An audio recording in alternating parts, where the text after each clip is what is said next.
take it away. Thank you, Shikant.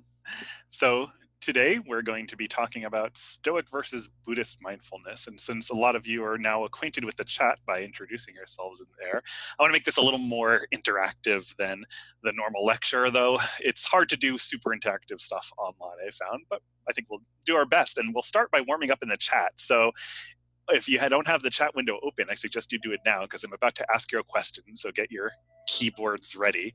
So my question to you is to just write out as quickly as possible. Don't give it too much thought. I'll read the first 3 to 5 because this is kind of a experiment.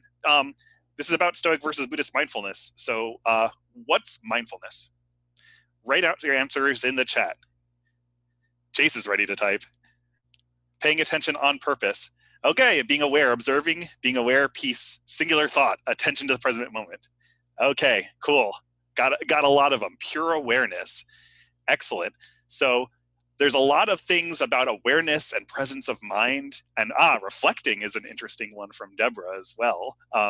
So that could actually encompass some things that Marcus Aurelius is doing in his meditations as we translate it nowadays. So paying attention from Mark. Yeah, so there's a lot about attention in here.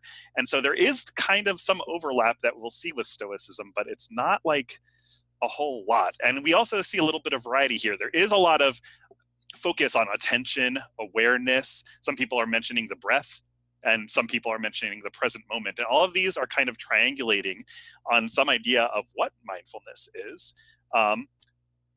And so this is a hard thing to define, and psychological research has gone forth and tried to study mindfulness, and in order to do that, they've tried to have some definitions, and there are scales and stuff to try to measure it nowadays, but they're somewhat controversial according to my best understanding of the matter.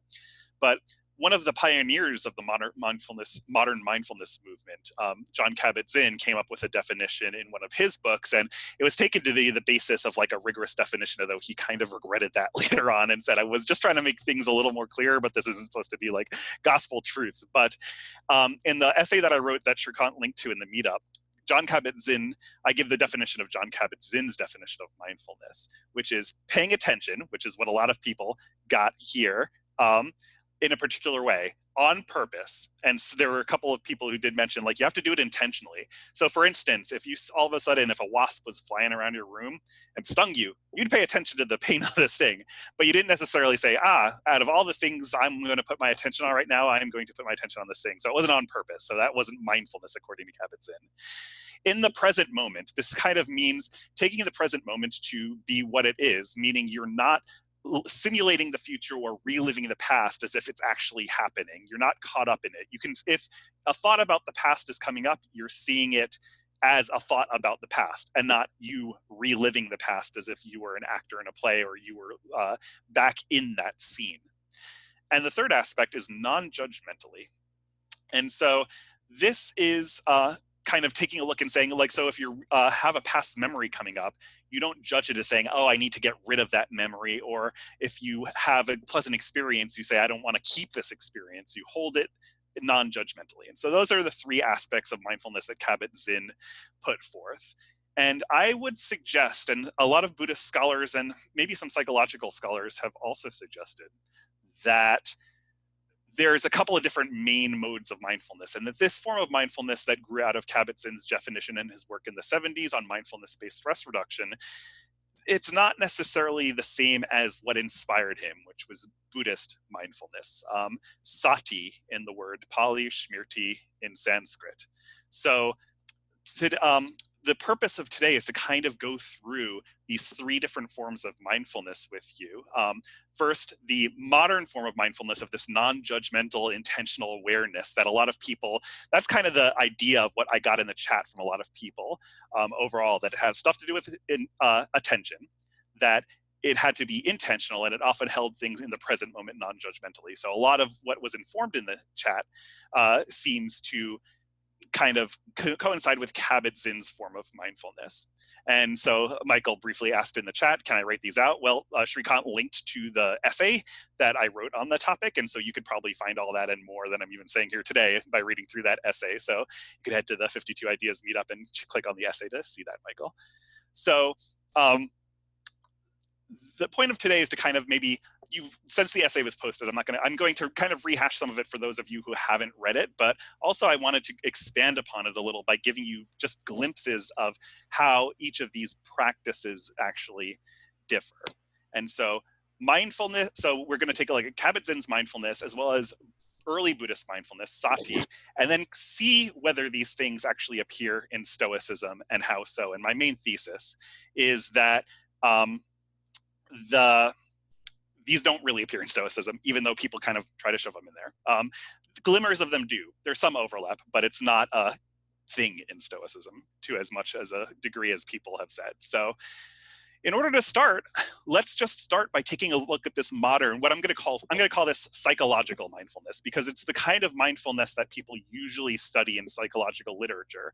And the third wave behavioral therapies are often based on this. And so these are used in psychotherapy. So I'll give you a brief overview of kind of how these how this kind of cashes out in terms of therapy. So some of the most empirically supported therapies in the 20th century into the 21st stem from behaviorism, which is the idea that if you change your behaviors in certain ways, you can change your psychology.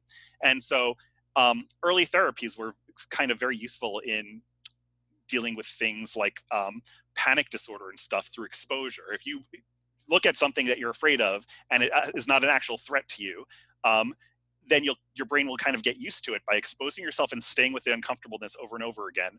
The panic will decrease with time. So phobias and panic can be not completely handled for everybody all the time, but it's quite successful at being able to deal with these kinds of things. So in the 50s and 60s, behaviorism had some theoretical as well as practical problems. And to make a long story short, cognitions, thinking, was adding on top of behaviors, doing. And this was the birth of so-called cognitive behavior therapy. It was started by, arguably by Albert Ellis in the 1950s. And he was heavily influenced by Stoicism. And then it was picked up and taken up by Aaron Beck in the 60s. And this became a whole bunch of different therapies known as cognitive behavior therapies. And so these are the kind of Stoic influenced therapies, because you're taking a look at your thoughts, your cognitions, and trying to see whether they're realistic or not. Then in the 70s onwards, people started getting more interested in Buddhist mindfulness and bringing mindfulness to look at thoughts instead of trying to challenge them directly. And this partially came out of some research that suggested that the biggest component, the component that had the most bang for the buck, for cognitive behavior therapy, was actually the behavior component still, that actually working with your thoughts wasn't doing a whole lot. And so people decided to that the best thing you could do with your thoughts was to hold them at a distance, non-judgmentally, in a kind of mindful way. And so this brought about the third generation kind of behavior therapies. They're kind of called third wave therapies, and they include things like mindfulness-based stress reduction, acceptance and commitment therapy, and things like that. So these therapies, instead of trying to challenge your thoughts and see how they're true and false and whether they're supported, instead you try to see your thoughts as thoughts and hold them non-judgmentally. And so when I talk about the behavior therapies and how both Buddhism and Stoicism influence modern therapies, that's how they kind of feed into each other. But some argue that Stoicism has aspects of mindfulness, and I kind of agree with that, although they often put a lot more emphasis on it than I think is actually there. So today we're going to explore that experientially. And we're going to start with this psychological mindfulness, making a full circle back from that tangent on behavioral therapies. So let's start with the kind of mindfulness that people are talking about. So I'm going to ask you to do an experiment. And you could do one of two things, but we're going to kind of do a mindful meditation for a minute in this Kabat-Zinn form. The classic introduction to Kabat-Zinn's form of mindfulness is the raisin eating, where you take a single raisin and you eat it, and you slowly chew it intentionally while focusing on the textures, whether it's pleasant, but trying to see that as pleasant, how it tastes, where specifically even you trying to get to the detail of how you feel the sensation. Where is the sensation? Can you actually say like the sweetness is in a specific part of my tongue? So on and so forth, paying close attention to the sensations of the present moment of eating the raisin. So I suggest maybe if you have like a small snack or something that you actually that's one possibility, because we're going to be doing that in a minute, and we'll try to actually experience this form of psychological mindfulness. You could also do this with coffee, which is what I'll be doing. So, yep, and Chase is going to be doing it too. So you could take a swig of the coffee and just take a little taste, see the sensations, and try to hold them in your attention. See, like maybe you could, if it's liquid, like, is it hot, cold? Where's the pressure in your mouth exactly? Where do you taste the bitterness? Can you actually separate like the bitterness from the pressure of some of the liquid swishing along the bottom of your teeth? Try to be curious about how it manifests. So that's one way to do it. If you don't have anything available, what you could do also is you could try to work with minor discomforts. You're all pretty much have to be sitting, standing, lying down somewhere. And Jan Fei said wine tasting. Yeah, I was going to mention, it's a weekend, so it could be cocktail hour. You can get your martini out too. Olive tasting, mindful olive tasting. So totally up to you. Just be safe out there. And if you're driving, don't do anything like that right now. If you don't have anything, or you don't want to snack or anything like that, the other thing you could do is try to work a little bit with discomfort, where you sit, stand, or whatever you're currently doing, lie down and try to stay still. And as you try to stay still, a possible uncomfortable sensation will most likely arise. And then you turn your attention intentionally to it. You say, there's a discomfort thing. Discomfortable thing. I'm going to pay attention to it. And it could be an itch. It could be pressure building. And as long as it's safe, actually try to sit there and examine it. If it's like a minor pain or ache, see if you can delineate the borders of the pain or ache. If it's an itch, is it a solid thing, or does it actually change with time? Like, does it kind of bubble up and down around? Can you draw a border around the itch? Can you tell the difference between like maybe other sensations along with the itch? Like maybe it's a cool or hot spot, or maybe there's moisture there or not. Can you separate those out? But try to be curious about the sensations. So I'm going to give you 5 seconds of silence to think about what you're going to do, a mindful tasting, or just sitting there and then doing it with discomfort. And once you've made your decision, let's go for a minute of just under a minute of either sitting with discomfort and trying to practice this intentional, in the moment, non-judgmental awareness of whatever you've decided your mindfulness object is going to be. And we'll do that for just under a minute. So on your marks, get set, go.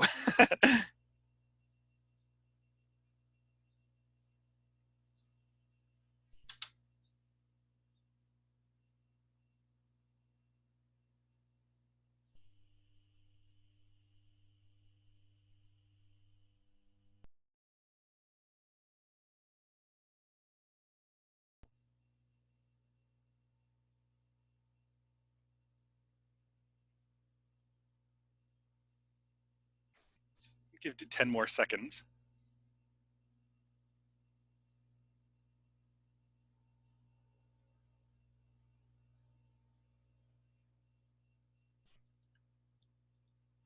Okay, so now I encourage you to maybe fire up a notepad app or a little note-taking app if you have a pen and paper, and maybe for 30 seconds just writing down your experience of what that was like and what you did.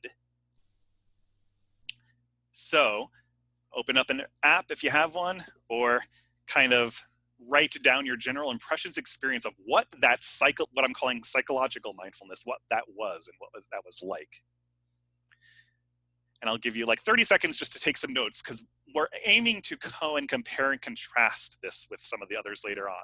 And so maybe think about what that was like and take 30 seconds to just write out, not in chat, we'll do that at the end when we fully compare and contrast. And also you can do it later in your groups, but for notes for yourself, write about what that was like for 30 seconds. And I'm actually going to do the same, so I'll be shutting up for 30 seconds as well.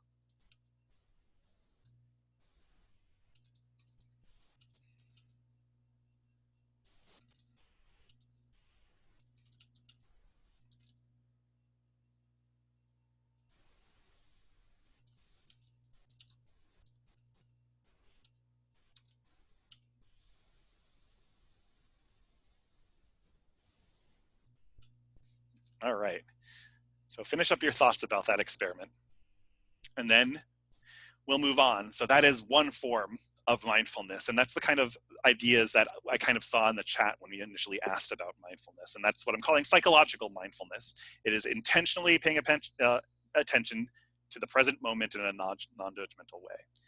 So Jon Kabat-Zinn was inspired by a particular form of Buddhism, specifically one specific branch of the extant version of the earliest form of Buddhism, although they're not really early Buddhism per se. They have a lot of traditions tacked on top of it. But this branch is called the Theravadan branch. And Kabat-Zinn's work kind of borrowed heavily from this, and he essentially tried to secularize an idea that's found in early Theravadan Buddhism, or early Buddhism and Theravadan Buddhism, called sati, or mindfulness, which is a major practice in the Buddhist tradition, but it's far from the only practice, and it actually also has a specific goal. But Kabat-Zinn's version differs from early Buddhist version in a lot of different ways. And so again, the link to the essay was posted, but if some of you may have read this already, and so I don't want to repeat it word for word, but I do want to kind of highlight one of the major differences, especially the non-judgmental component, which is probably the biggest difference between Kabat-Zinn's mindfulness and Buddhist mindfulness, or sati. So the word for mindfulness, the word we're translating as mindfulness, is sati in the language Pali. And so the earliest forms of writing we have in Buddhism, some of them are in Chinese, and some of them are also in this language called Pali.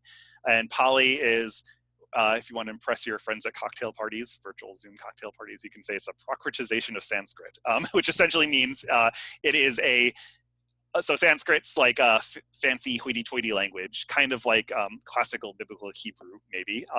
And then, but then there's like the dialects that people in the streets spoke, and those are Prakritizations, and one of many of them was Pali. So it's very similar, but it's kind of like a less hoity-toity fancy pants version of Sanskrit. And so the largest extant set of Buddhist writings is in this language, Pali, and so it's called the Pali Canon.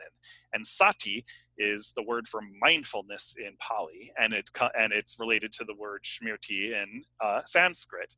And so these kind of mean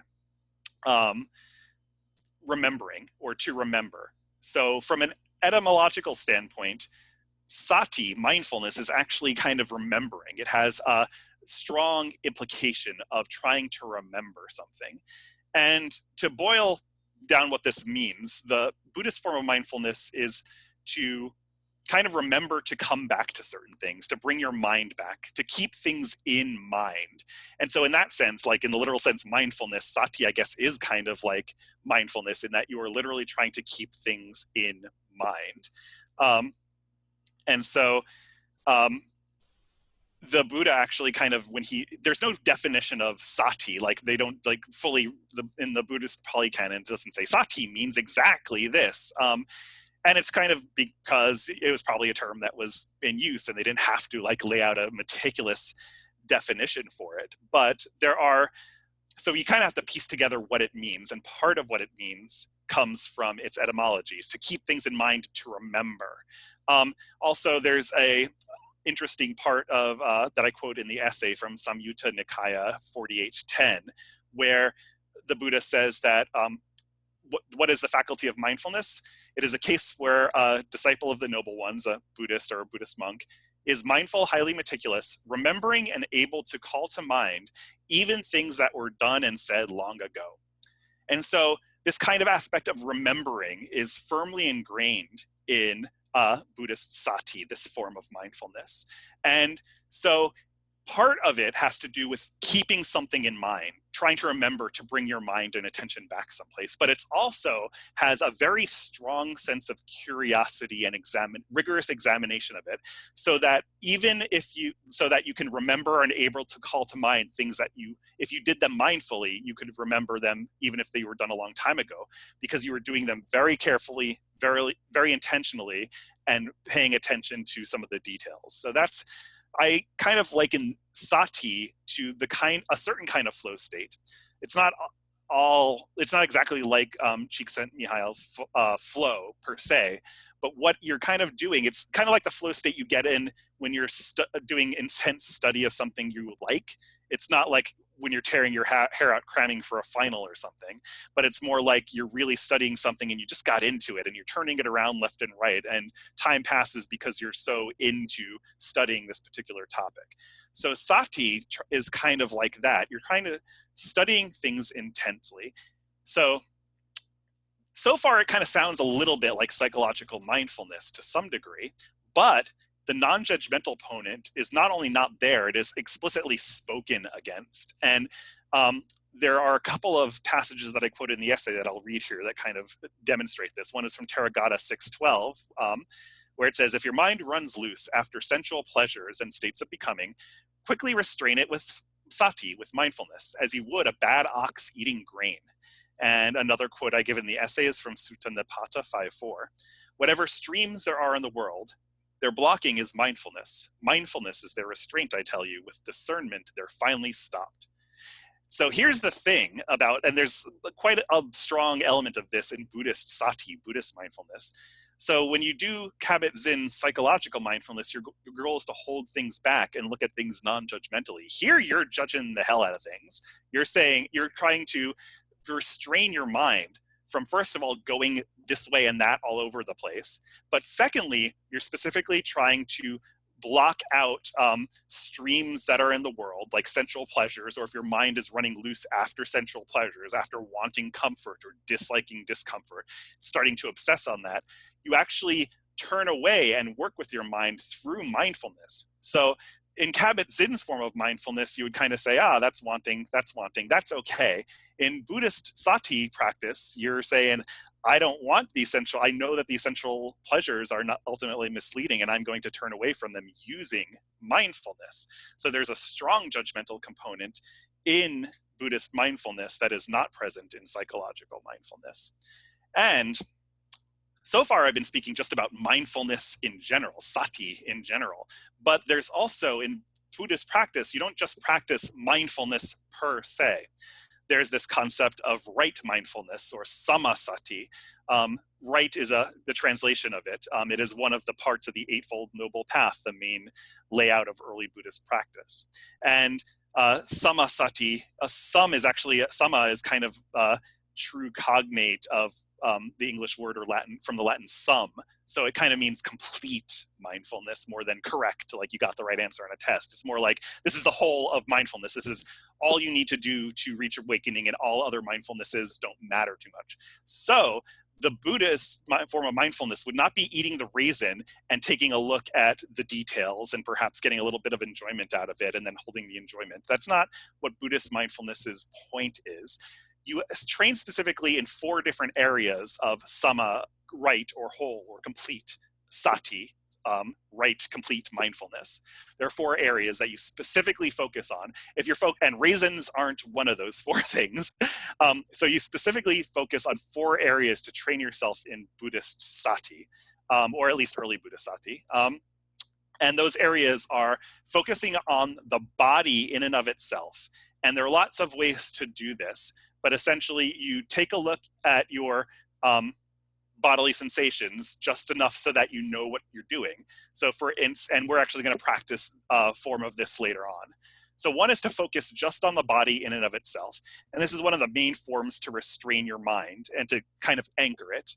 There's a simile of having your senses in one of the Buddhist suttas, of having like your senses being different animals who are all trying to run away from a specific thing. But if you tie them to a stake and put it in the ground, then they'll try to struggle against the stake, but they can't go anywhere, and eventually they settle down. And that's kind of similar to the right mindfulnesses, especially mindfulness of body. So the goal of mindfulness of body is to try to train your mind to settle down. And so that's the first right form of right mindfulness. You pay attention to the body. There are some examples in the suttas of kind of like what you're supposed to do. Like the most basic one is, when you're walking, know that you're walking. When you're standing, know that you're standing. When you're sitting, know that you're sitting. And when you're lying down, know that you're lying down. And all you do, and we're going to practice this one specifically later, so I won't actually describe it too much because we'll actually be doing it.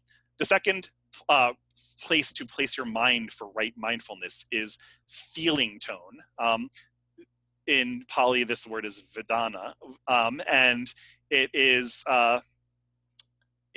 not, so it's often translated as feeling, which has too many connotations in English that aren't useful.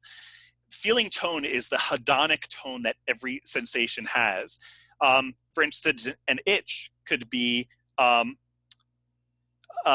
so an itch can be unpleasant, but so can a bee sting, so can hunger. But they all have the same thing of unpleasantness. And it's that unpleasantness you pay attention to, not the specific sensations. The specific sensations would be mindfulness of body aspects of it. Paying attention to whether you're finding it pleasant, unpleasant, or neither, neutral. That's the second place where you put mindfulness that you try to keep in mind consistently in order to practice Buddhist sati. The third area is taking a look at mind states, seeing whether you are concentrated in the moment, whether you're scattered in the moment, whether you're greedy or want something in the moment or not, and also the conditions that help bring about good mind states and get rid of bad mind states. And there is that judgmental component, again, that is not in Kabat-Zinn's psychological mindfulness. With this third aspect especially, you try to see how to control your mind states, or not so much control them, but see what conditions lead to useful mind states and non-useful mind states through close attention, and then try to put the conditions in place to bolster useful mind states in the future. And the fourth and final area to practice samasati, whole, complete mindfulness, is one of those words that's best left untranslated. It's dhammas, which is, or in Sanskrit, dharma, which is rich in meaning and is probably best left untranslated, but it is kind of a mix of mind moments and teachings. I kind of think this fourth area of mindfulness is kind of theory-laden experience. You actually try to look at your experience through certain filters. So for instance, you try to look at your experience in terms of the Four Noble Truths. There's also a list of 5 factors that get in the way of concentration, and these are called the 5 hindrances. You try to look at those hindrances to see when they're present, what makes them come up, what makes them go away. And you kind of pay close attention to these things. So you use kind of basic Buddhist phenomenological theory to look at your experience and see what helps cultivate more skillful states of mind at the end of the day. So those are the 4 areas of right mindfulness. So there's sati, just mindfulness, that we kind of defined as keeping things in mind in a curious and intense way. And then there's right mindfulness, where you put these things. So you don't just eat a raisin and say, I'm practicing Buddhist mindfulness. You have to be practicing one of these 4 foundations of mindfulness: body, hedonic feeling tone, mind states, or dhammas, in order to actually be practicing in a Buddhist way here. So, so now let's turn to trying some basic mindfulness of body. To actually see what this form of mindfulness is like and how it's different. And so this is relatively easy. You don't need any props or anything. If you're standing, keep on standing. If you're walking, keep on walking. If you're driving, please pay attention to the road and just listen vaguely. And if you're sitting, lying down, you can do it any posture you want. And so we're going to practice basic, simple mindfulness of body by whatever position you're in. Pay attention to the bodily sensations you have in your position. If you're standing, you probably feel stuff on your feet right now. If you're sitting, you may feel stuff on your sit bones. If you have a back of a chair, you may feel pressure against the back. If you're lying down, you probably feel pressure against your maybe sacrum and upper back, along with your head being supported. Take 10 seconds to find where the most prominent neutral sensations are. Maybe if it's an unpleasant sensation, you don't want to pay attention to it right now. And if it's positive, maybe you can get to that later. And find a neutral sensation that's most prominent. And now, may help to close your eyes if you want. Now, for the next minute, just keep it in mind. That's it. Notice the sensation itself.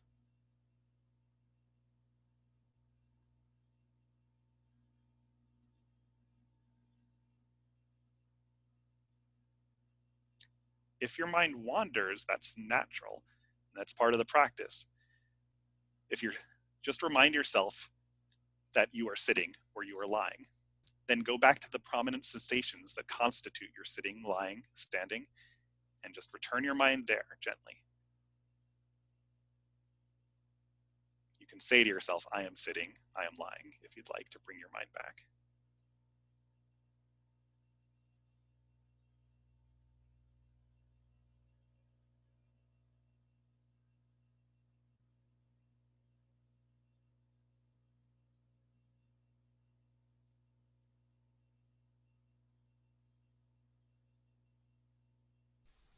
Is your mind on the sensations?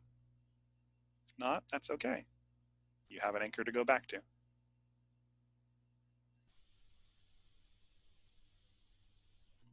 And we will be wrapping up, so feel free to open your eyes and come back to the room and away from the body a little bit. So Buddhist mindfulness of body practice, you can actually, I've been trying to do it and haven't been particularly successful today. You could actually try to do multiple things at once, and mindfulness of body serves as an anchor. So if I start going away somewhere, like I could actually try to keep parts of my bodily sensation in mind while talking at the same time. And it helps fill my mind so it doesn't start darting off into certain areas.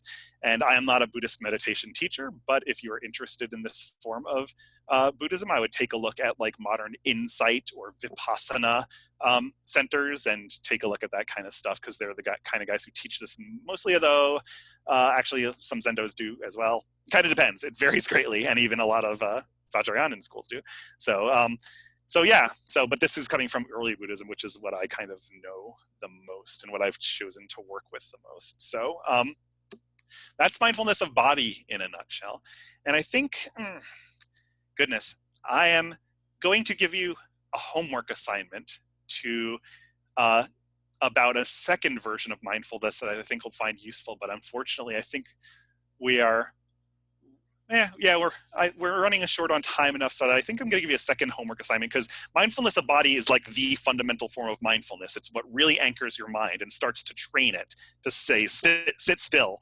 That is the kind of the main point, although there are other forms of mindfulness of body that also allow you to bring in other things. Like there's a couple of practices. There's a 32 parts of the body, which is a mindfulness of body practice, which is a little bit more of a visualization practice. And I think you could actually learn more about it. I think there's a website. I think it's called 32parts.com or 32parts.org, one of those. And that's put together by a guy named Bob Stahl, who goes through the practices, and you actually kind of meditate on each part of your body, like your intestines, your bladder, your the oil of the joints. 32parts.com. Thanks, Jace. So and so you could actually, and this is actually meant to kind of see people as a whole, literally. So if you are really into your looks or other people's looks, you could say they are made of pus, they are made of oil of the joints, they have mucus, tears, and go through that. And you could actually kind of focus on each part and ponder them. And it's not meant to make disgust so much as to like bring the whole thing into the picture, because a lot of our passions arise, according to Buddhist theory, by focusing on particular things that have and those particular things tend to have pleasant feeling tones. And this leads me to my homework assignment for you guys, which is mindfulness of the second foundation of mindfulness of these feeling tones, these pleasant or unpleasant sensations. So it's a very simple practice, but it's very useful, I found, especially for physical pain, where you just put yourself in a situation that is either mildly pleasant or mildly unpleasant, or if you're in formal meditation, these things can arise, and you simply note them and try to see what did you say. If something's pleasant, say pleasant. If it's not pleasant, you say unpleasant, and you just note them in your mind. And by doing that, you gain separation. Instead of like a pain being this all-encompassing thing that grabs your attention, you could then actually separate out physical sensations of the pain from the initial mental assessment of it being unpleasant. And then when that happens, this actually breaks the chain of desire. The Buddhists have a pretty complex psychological model, and one of the more basic form of it is the 12 nidanas, they're called. And it's a chain of psychological things that happen that ultimately lead to suffering, and ultimately birth and death. And those are things that are hard to interpret sometimes, and we'll leave that bag alone for now. But so and the chain is broken, you actually have no control up to Vedana, up to these feeling tones. You can't control whether something feels pleasant or unpleasant or not. But if you hold that in your mind, if you watch the unpleasantness and don't let it progress to craving and clinging, the suffering is actually cut off. And so this is actually one of the more important foundations of mindfulness to use. So once you calm your mind down by focusing on the body for a bit, you can then see natural unpleasant and unpleasant states arise and just notice them as such. And so I suggest as a homework assignment to go intentionally expose yourself to something that you find pleasant or unpleasant, mildly to moderately, and not putting yourself in danger, either with indulging in too much pleasure or too much displeasure. So, but then put yourself in the situation and just try to note it, and to see if you could actually separate out your brain's initial judgment of this is pleasant, this is unpleasant, from the emotion, which is a much bigger thing, and and try to answer the question, if I just focus on this thing, like what is this unpleasant thing in the first place? You can't point to and say, this feels unpleasant right here on my hand, because it's not a bodily sensation. It doesn't exist in space. And so try to pay attention to that mental judgment instead of the physical feeling or the big exploding full-blown emotion, and see where it gets you. So that's your homework assignment. And we'll do a similar homework assignment for Stoic quote-unquote mindfulness for you to compare and contrast down the road.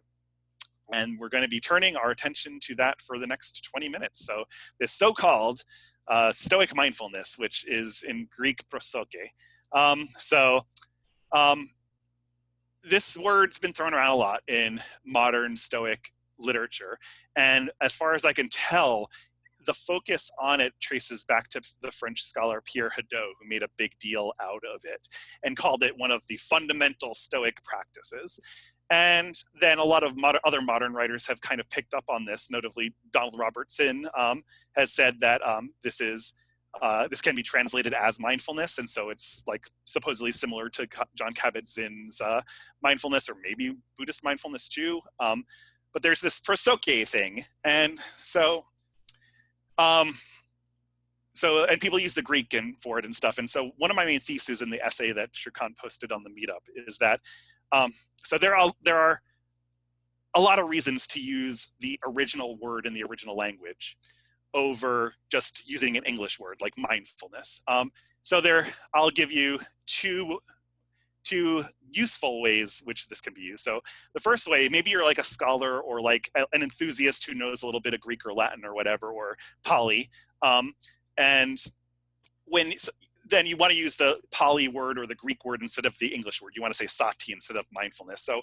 one reason which you may want to do this is, so if you're both reading a similar text and you say mindfulness, but you say sati in parentheses, then you're telling people, hey, this is how I'm translating this word. And if you want to find it in the text in the original language, look for that word too.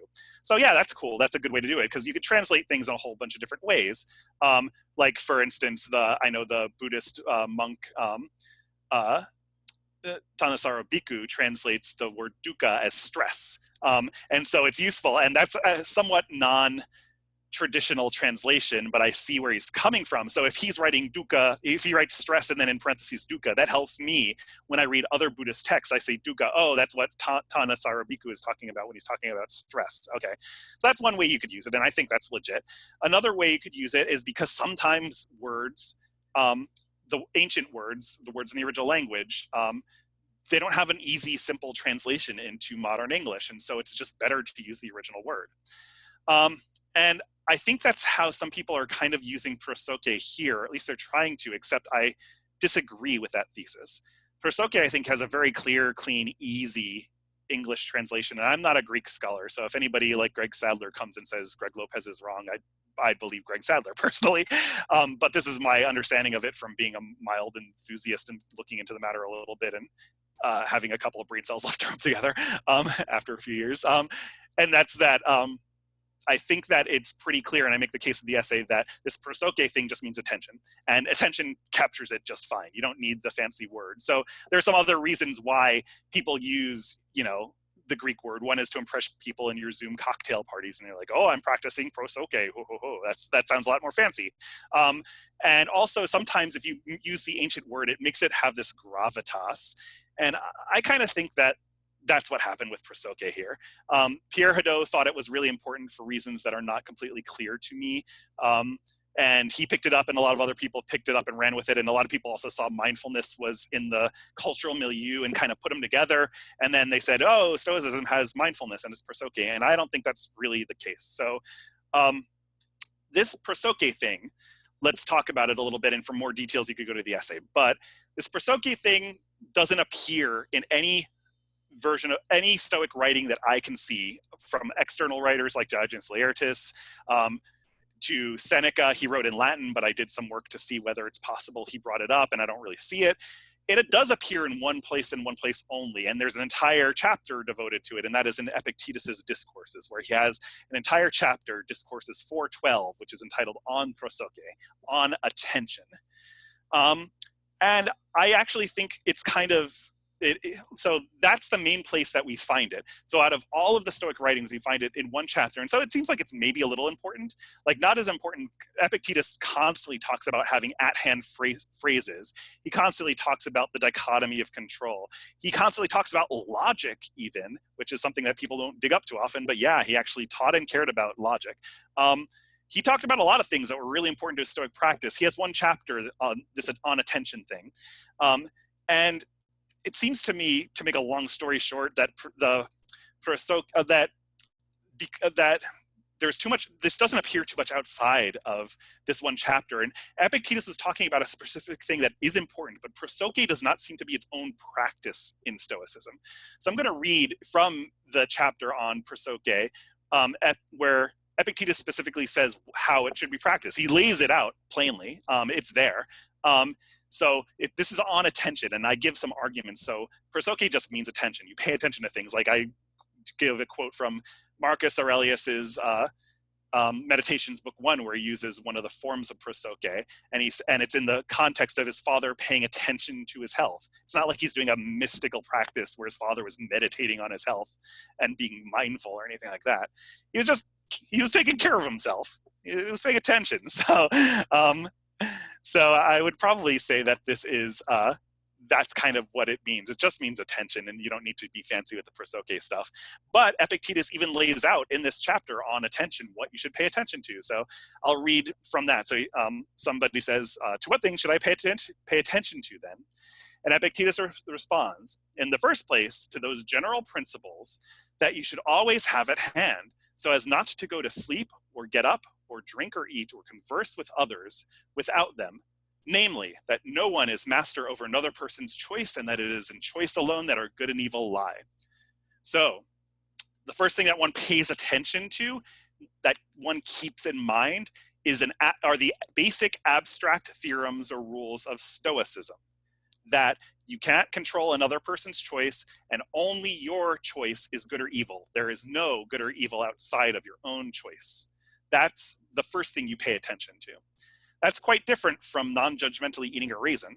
And the second thing he says is that next we must remember who we are and what name we bear, and strive to direct our appropriate actions according to the demands of our social relationships, remembering what is the proper time to sing, the proper time to play, and in whose company, and what will be out of place, and how we may make sure that our companions don't despise us, and that we don't despise ourselves, when we should joke, and whom we should laugh at, and to what end we should associate with others, and with whom, and finally how we should preserve our proper character when doing so. So this is a lot of words, but for people who are familiar with Epictetus, these are probably pretty clear what he's referring to. He is referring to his first two areas of training, the discipline of desire and the discipline of action. In the first place, those general principles you should always have at hand about what good and evil are, that is where your desires and aversions lie, which lead to passions. And so you keep in mind these basic Stoic theorems. That's where good and evil lie. What's ultimately only good or bad is your own character, nothing else. Constantly pay attention to that.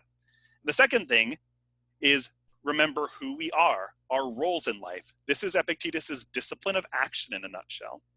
And other places in Epictetus's discourses we know there's a third discipline, the discipline of Ascent. And so my thesis is that this prosoke thing is just the discipline of Ascent in action. It's being applied. You are taking a look, you are trying in every moment, he says, not to go to sleep, to get up, to drink, or to eat, or to converse with others. This seems like an advanced practice. He seems to be speaking to advanced students who are practicing the final stage of Stoic training, the discipline of Ascent. And he's saying, pay attention to the basics of those first two disciplines, because now the rubber's hitting the road.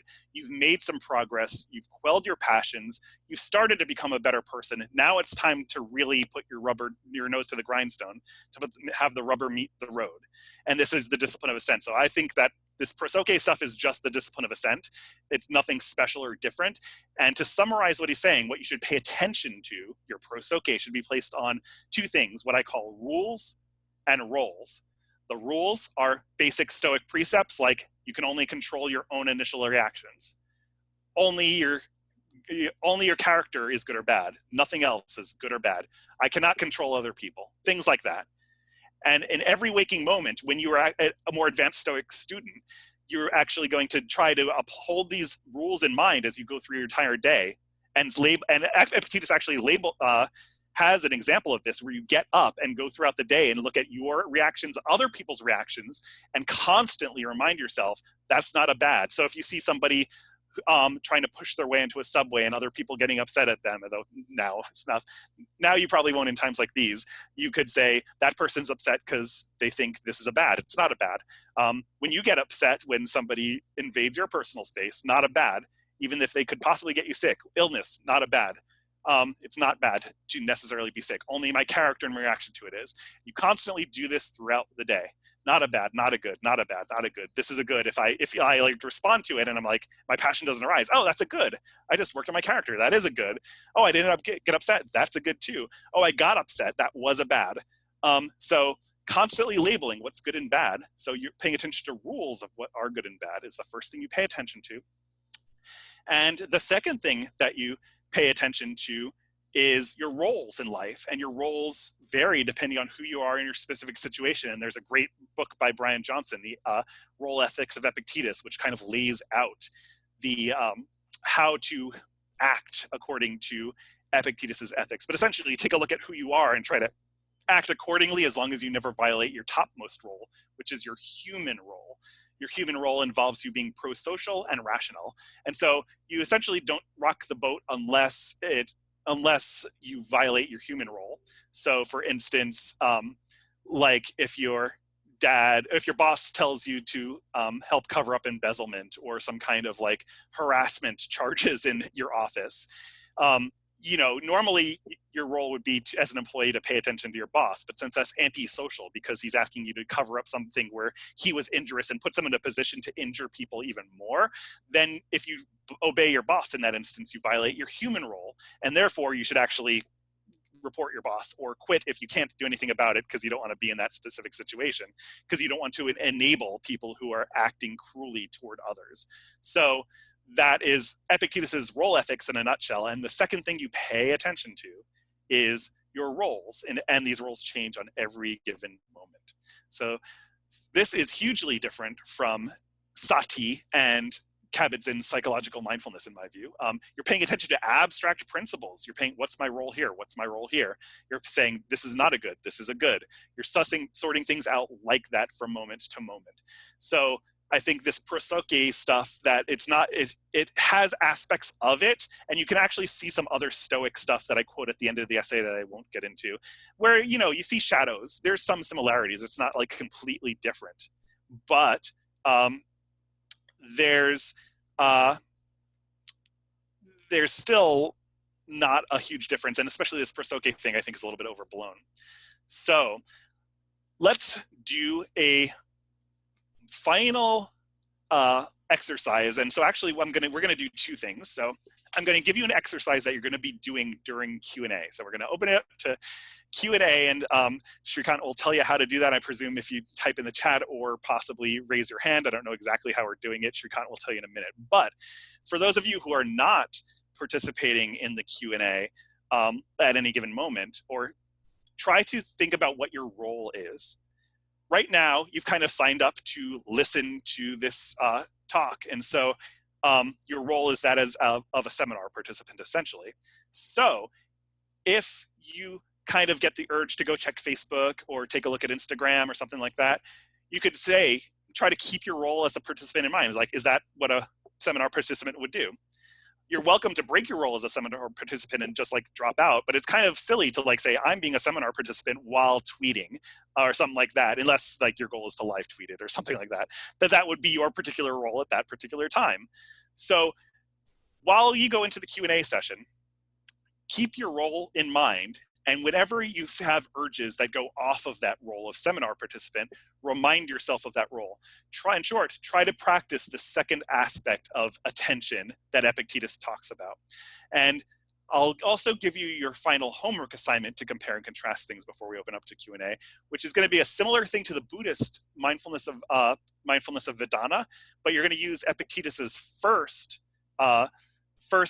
attention thing here, to pay attention to rules, specifically what's within your control and where good and evil actually lie, and constantly remind yourself of that. So in the Buddhist homework assignment, you're going to go and pay attention to the feeling tone, whether things are unpleasant or pleasant, and leave it at that.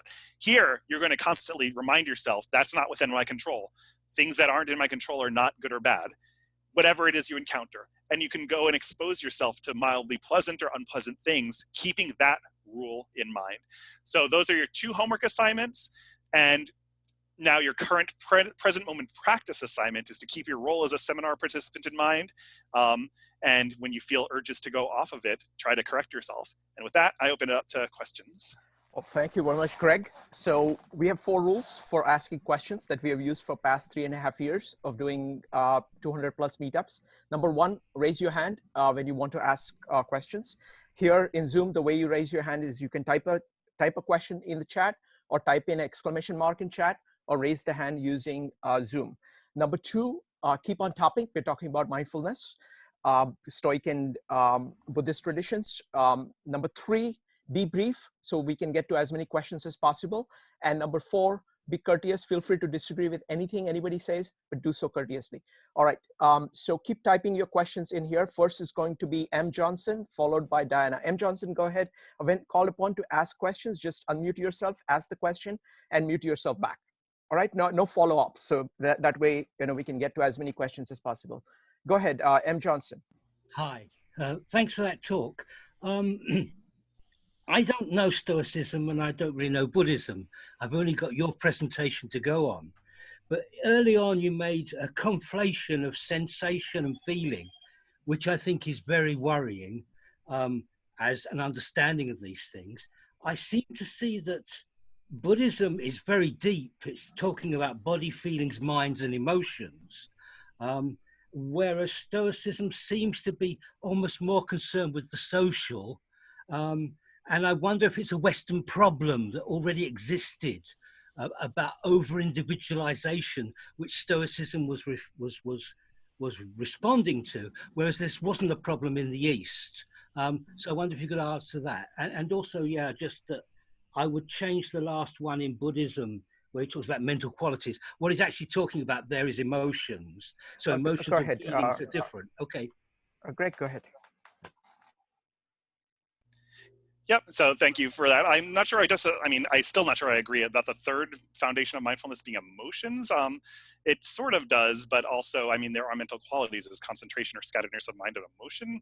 I'm not too sure about that. The specific word is the chitta. So you're looking at mind, heart, essentially. So I'm not sure I necessarily agree with that. But as for collectivism,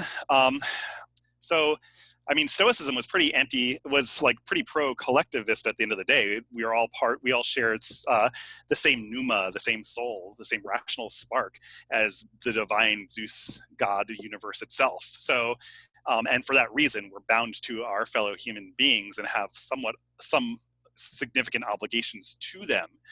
So I'm not sure about the individualization stuff. And also there's the Mahayana in response to early Buddhism, which they kind of said that the early Buddhists like Theravada were a little too focused on themselves and on enlightenment. And that the ideal when moving from Theravada to Mahayana was the bodhisattva ideal, to forego your own enlightenment in order to save as many sentient beings as possible throughout lifetimes. So I know we're in the interest of time. It would probably be more fruitful to have it back and forth, and I feel somewhat poorly for having the last word on this, since I think could be fruitful dialogue and debate here. But perhaps, M. Johnson, it's something you could talk about in the group, and I won't go too much more into it. Although I'm afraid I do disagree. Yeah, absolutely. That's why we have the groups to fall back upon. So the next question is from Diana, but she's having problems with her audio. She asks, I'm enjoying this talk. Give me a second here. Sorry about that. Okay. She says, I'm enjoying this talk. How does that relate to mindfulness? Am I being mindful when I'm enjoying the talk? That totally depends. You could or could not be. So, and I think, again, we have to subscript it with the 3 kinds of mindfulness we talked about. So are we being psychologically mindful if you're enjoying the talk? Well, go through the checklist as a good first spot. So are you intentionally paying attention to that sensation of enjoyment or emotion of enjoyment? So if you're doing that, then you're being mindful of the enjoyment. And are you focusing on it in the present moment instead of being sucked into the talk as well as the enjoyment? If so, that's still the mindfulness is still going. And are you not judging the enjoyment as I want more of it, or I presumably you don't want less of it. If you're sucked into the enjoyment, then you haven't gotten this psychological mindfulness. If you're holding that enjoyment away at a little bit of a distance, and you can kind of see it as enjoyment, but not get sucked into it, then yeah, you've done the psychological mindfulness thing. Going to Buddhist mindfulness. So enjoyment, it's not quite, I think it doesn't meet any of the 4 foundations of mindfulness. If you were looking at like the pleasant sensations of enjoyment, or the pleasant mental qualities associated with it, or maybe how your body feels when you enjoy something, do the muscles feel more relaxed? Then yes, but otherwise I'm not sure it fits neatly into there. So I would lean toward base rate no, but it depends again on whether you can put it validly into any of those 4 aspects of sati, right? Samasati, right? Mindfulness. As for Stoic mindfulness, are you enjoying the talk? Well, did you say this is not a good to yourself? You're like, I'm enjoying it. That's nice, but it's not a good. As long as I keep my character in line, that's what a good. As long as I am a participant who follows Shrikant's basic rules that are laid out, and I'm respectful to people when I disagree with them, then that's cool. So I can't answer the question for you, but I hope I gave you enough differentiation for you to answer it yourself. Okay, next up is, it's going to be Katie, and then Catherine, and then we. Katie, go ahead.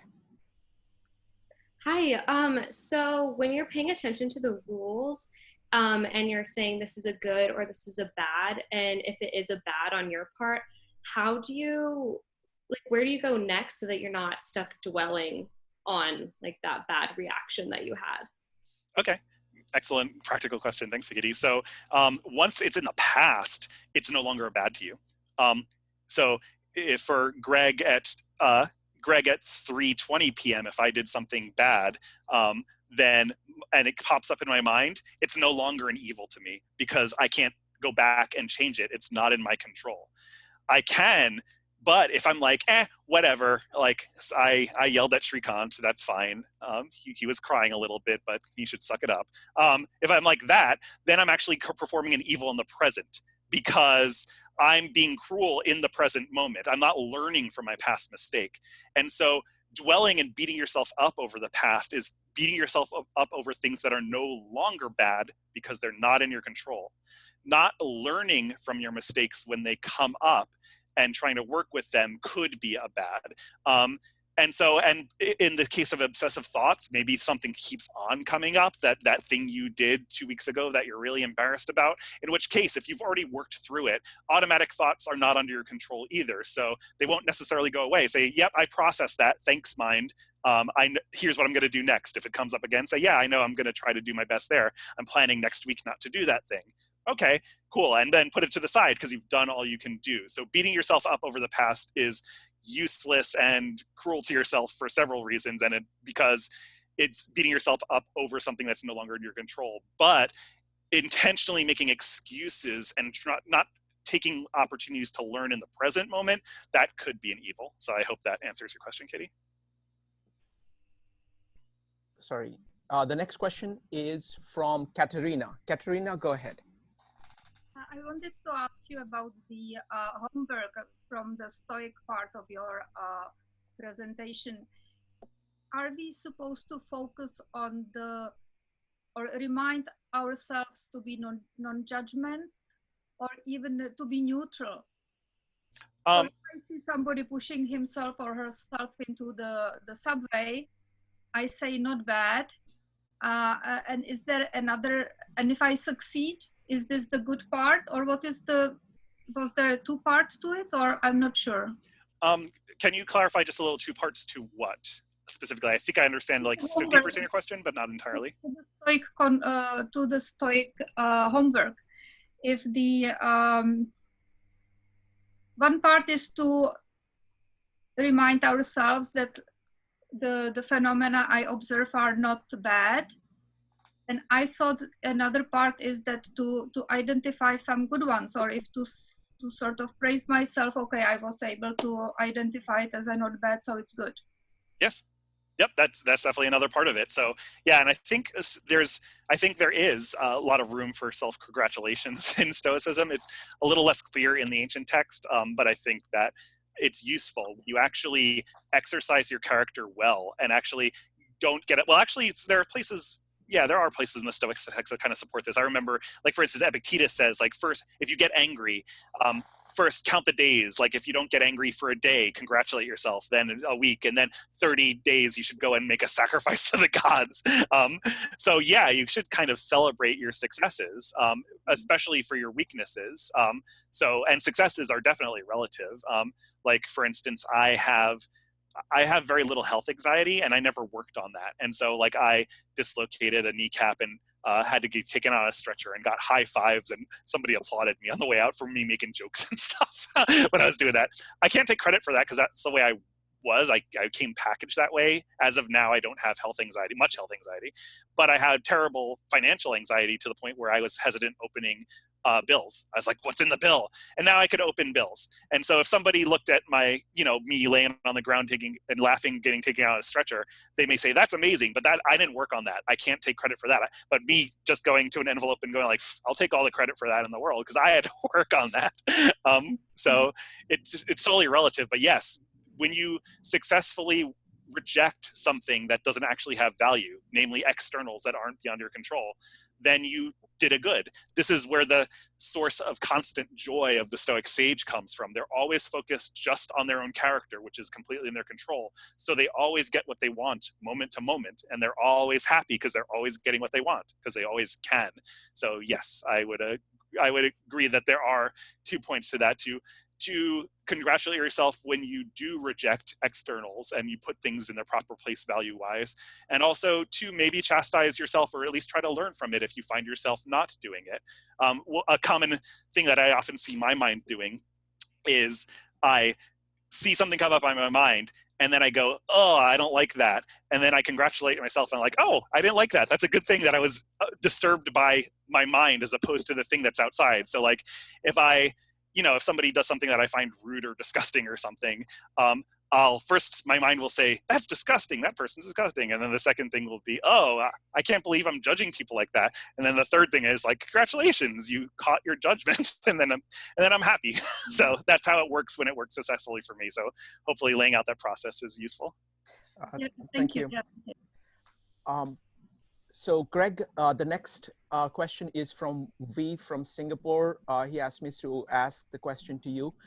So for you, Greg, are these Buddhist ideas of mindfulness one of these 5 things? Number 1, are they be all and end all? Are they bridge or stepping stone to reality? Number 3, somewhere in between? 4, none of the above? And 5, mix of the above? I'm not smart enough to keep all those in mind, but I'm smart enough to scroll up and look at it specifically. I would probably say, probably 4, none of the above. Okay. So the be all and end all. No, I mean the Siddhartha Gautama said to come and see for yourself. Like the early Buddhism is very empirically based. So it's not like, it doesn't make strong arguments, but it gives you a framework to work with. And then your goal is to see whether that framework works. And I think it does. And I think it makes some sense, but I could be wrong. then bridge your stepping stone to reality. So Buddhism is a word that covers way too much ground. Buddhism is a fake word that was kind of actually invented by Europeans more than anything. But it's what we call Buddhism nowadays is such a huge phenomenon because this thing called Buddhism has been a 2,500 year living tradition that has spread over multiple cultures. And so Pure Land Buddhism is very different from certain Tantric Vajrayana, which is very different from Thai forest Theravada. So like they're so different. So and I would say that some of the Mahayans talk about reality later on, whereas the early Buddhists weren't as concerned with metaphysical questions. So I would definitely lean against number 2. But so overall, I'd go with none of the above, and hopefully you've given some reasoning for all that. I got it. Next one, so it's going to be Ayala, Michael, Taylor, Yanfei, and Stoic Dawn next. Ayala, go ahead.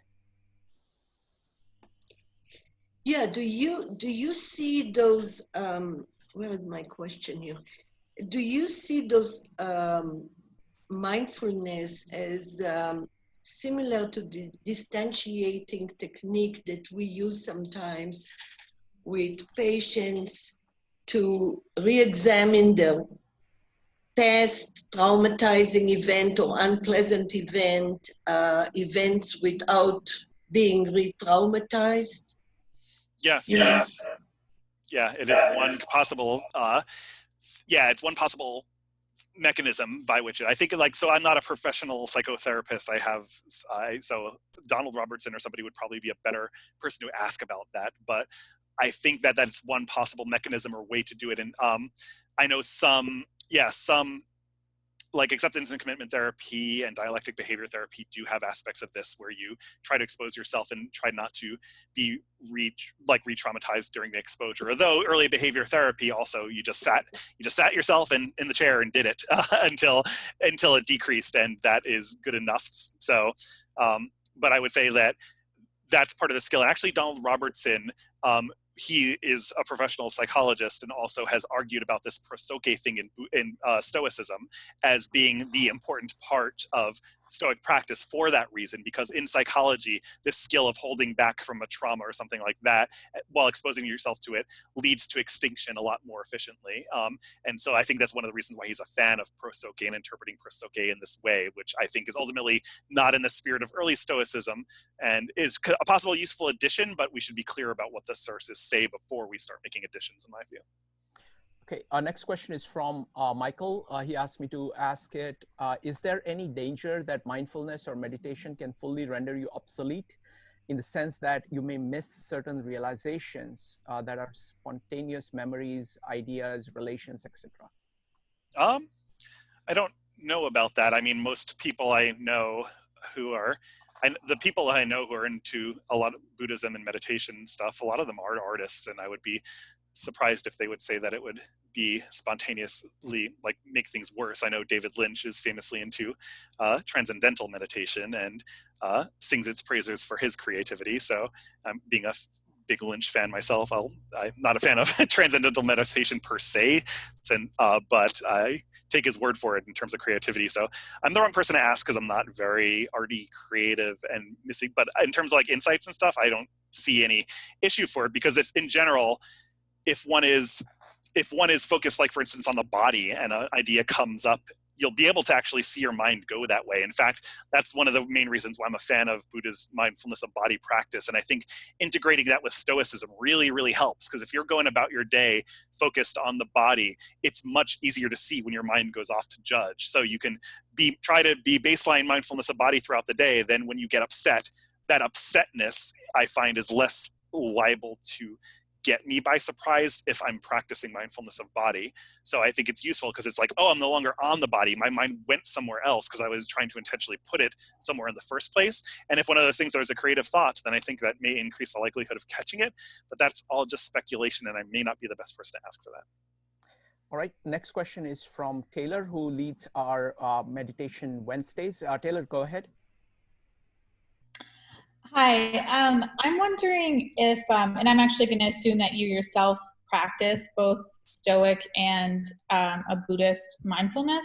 And that if so, how you decide which to practice, and if you ever find yourself in conflict or confused and like going back and forth between the two.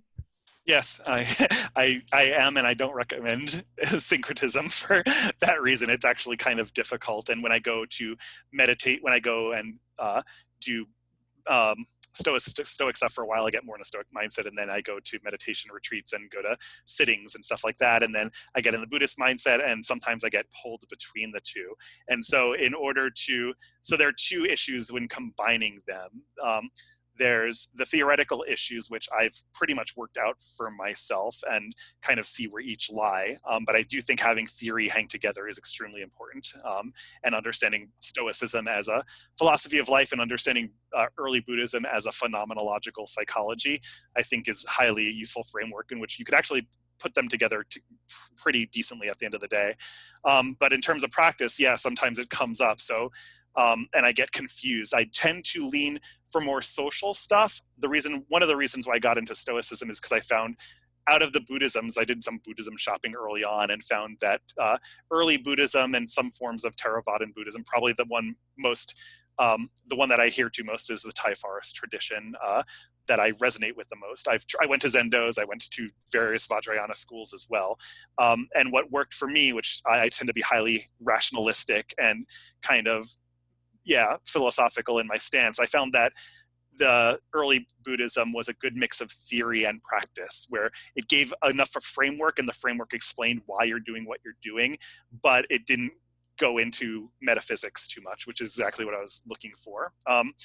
But I find that for the practicing the two, I find the reason why I went to Stoicism, one of the reasons, is because it does a better job than early Buddhism of social stuff. Like if you look in the early Buddhist suttas, the Buddha talked to a lot of lay people and gave them advice. And the advice is basically sound. It's like, earn a good living, put away, don't be frugal, save some money. But that's like all common sense advice. And it's like, okay, don't deal in poisons.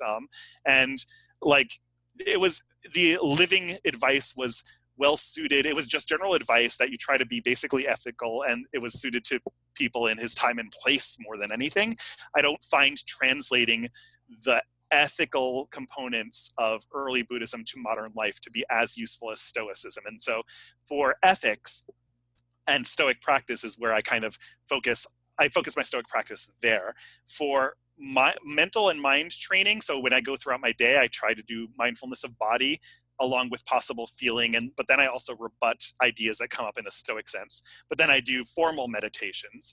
I do metta meditation in the morning to try to develop mind states, and I do walking meditation to start my day in order to try to be mindful while moving. And that mindfulness, when it works, which it often doesn't, but one can only set up the conditions, not force them, is to be mindful of my body throughout the day, so that when my mind goes in other places, I could then use Stoic theory to judge the thoughts, to reject or accept them. So it's hard though, and one has to have a reason for doing it. I think I have a reason for making these things come together, but I often discourage syncretism, and I think you bring up an excellent point, because if you're thinking like, I want to pick and choose what's best of everything, that's not necessarily useful for a few reasons in my view. The first is you don't then have a coherent philosophy going behind it. And secondly, if you don't have a coherent philosophy, you already have an implicit philosophy. By picking and choosing, you can always ask, why are you picking those things and choosing those other things? By what criteria? And the underlying philosophy is, I already know what's good in life and it's these specific things, but then how well have you thought that through? So I do encourage people to try to avoid syncretism when they can. So I think you bring up an excellent point, and I hope that's clear enough. Okay, so last 4 questions, and then we're going to go through the breakout rooms. So it's going to be Yanfei, Stoic Dan, Kavita, and Alan. Yanfei, go ahead. Hi, I have a question about the idea that we shouldn't be judging other people's behavior as good or bad. So my question is, if we don't judge other people's behavior as bad, then how would we ever be able to correct them? And if we don't correct their bad behavior, how can we make our society a better place? Okay, so yeah, so your entire question is laden with theory, which is against Stoic theory. And that's one of the things I'm actually thinking of writing more about this, and perhaps even making courses on it, because it's such a common thing that comes up. So when this on attention stuff that Epictetus talks about, in the first place, you should go and not tell yourself whenever you see stuff that things are not bad or good. He's probably talking to advanced students at this point. And I think a lot of people jump into Stoicism without necessarily seeing it in its seeing its philosophical foundations clearly. You shouldn't be practicing this if you don't buy that only your character is bad and good and nothing else is. And the only way to buy that well is to sit down and study it rigorously for a bit. And that's what ancient Stoics practice seemed to do. You did stuff in the classroom at first. Epictetus has a specific discourse where he's saying, he talks to a student actually is like getting antsy. He's like, when are we going to practice? And he's like, not yet, because you're not ready for it, because you don't understand what good and bad is well enough yet.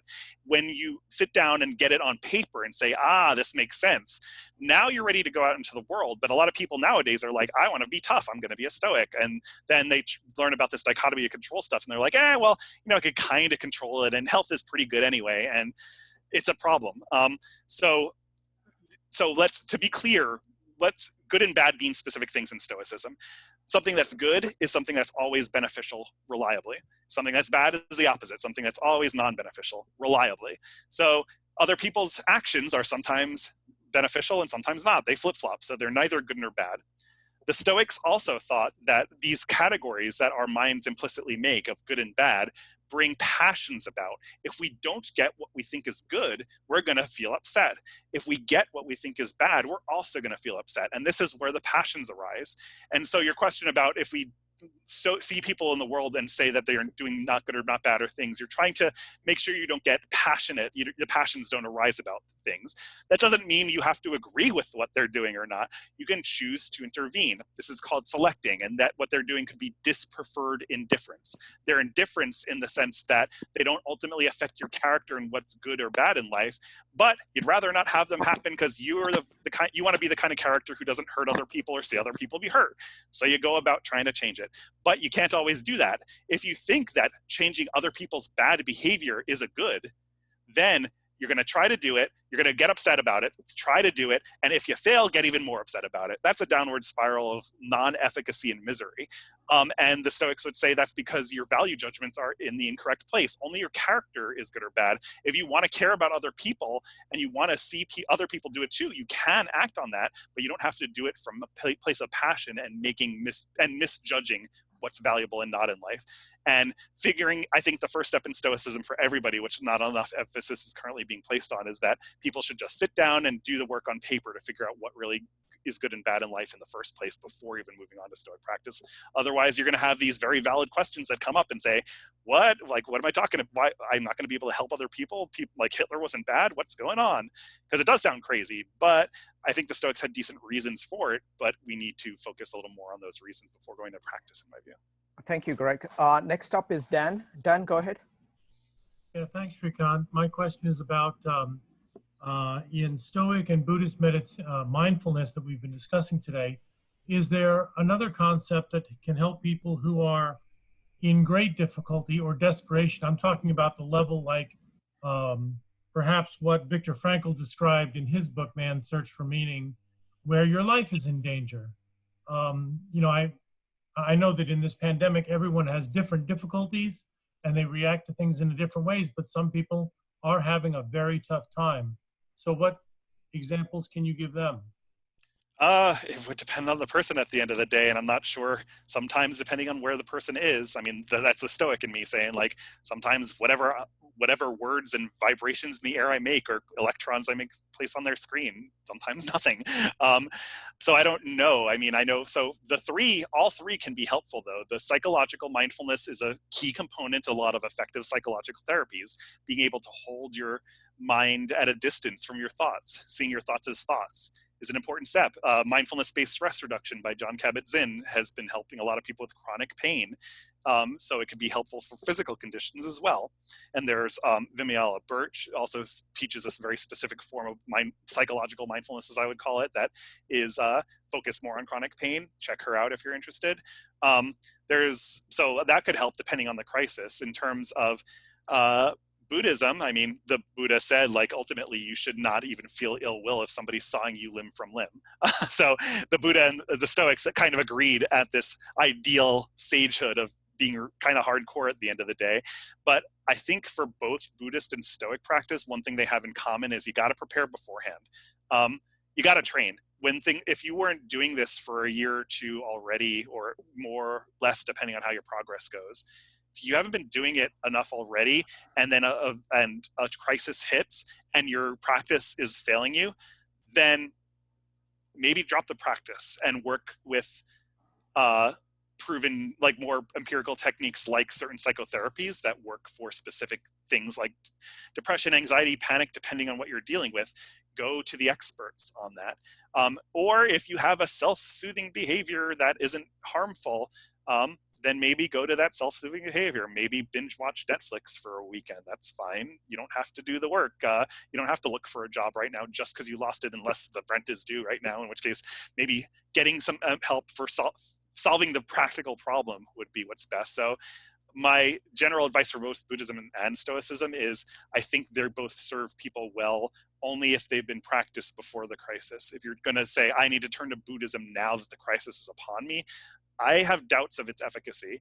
And if you find the practice failing, which it can, because it takes time to build up, don't be afraid to turn to other things. Don't be afraid to solve the problem. If you're like, I think I'll just be mindfully homeless or mindfully not eat. Well, I mean, you could try to look for more work, or file for unemployment or something. Like, solving the practical problem is perfectly fine.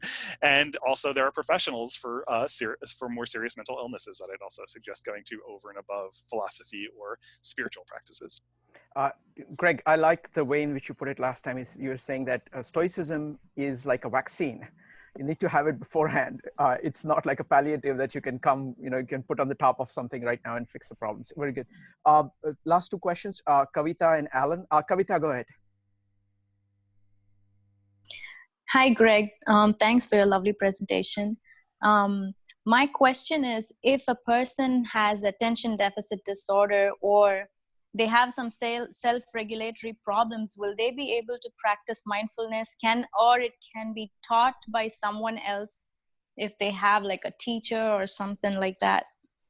I've looked into this a little, but I am no expert, so take what I say with a grain of salt. I think that overall, what I understand is it's more difficult for people with attention disorders to try it, and that the evidence is that it's helpful, but the evidence is mixed and weak, according to my understanding. I talked to a psychiatrist about this recently, and they agreed with that assessment, but that's a non-expert's opinion and a non-expert telling you an expert's opinion. So don't take all that with a grain of salt.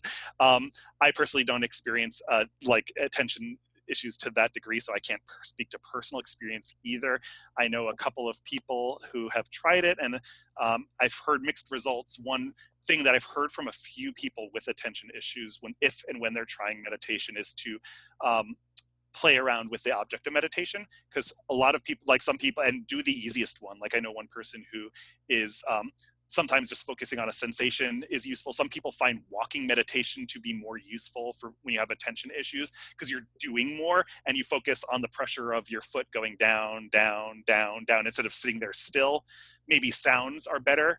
Maybe the breath is better because it moves up and down. Play with the meditation object is one practical piece of advice I can give. And I will also give a warning as well for some psychological issues, maybe not attention disorder, but some others. There's been a growing and reliable base of evidence that meditation is not without its side effects, and that especially some people in crises, if they do significant meditation retreats, it could bring out some problems as well. And usually having some of the, having underlying problems somewhat controlled before going into more intensive retreats can be useful. When I go to retreats, the good ones have you fill out forms saying what psychological issues do you have, if any, what medications do you have, are you taking, and can you bring them with you, and what's an emergency contact? Because sometimes sitting in a quiet place for a long time is could be a problem. Although during the current pandemic, there aren't really meditation retreats of that magnitude. So that's a possible fortunate thing. So hopefully that's helpful. Okay. Last question is from Alan. Alan, go ahead. Hi. So you were mentioning certain techniques that are more effective for extinction of an emotion. So I just thought that might suggest that making the emotion go extinct is the goal. But so I was a bit confused as to how you can be truly mindful when you have the goal of getting rid of an emotion. Yeah, it's a paradox. Those extinction things are more strict behaviorism, which doesn't require, like, first generation behavioral therapy. You sit there and you are faced with the thing that induces the phobia until the phobia goes down. And you can grit your teeth, you can cry. If you just sit there long enough, though, it's gonna go down. It can't go any other way. If it shoots up to its maximum, it's gonna go down, and repeated exposure does that. So, but yeah, it is kind of a paradox as far as like trying to do that. So for like strict exposure, you don't necessarily need to be mindful. What usually what you want to be more mindful of is the ideas to escape it.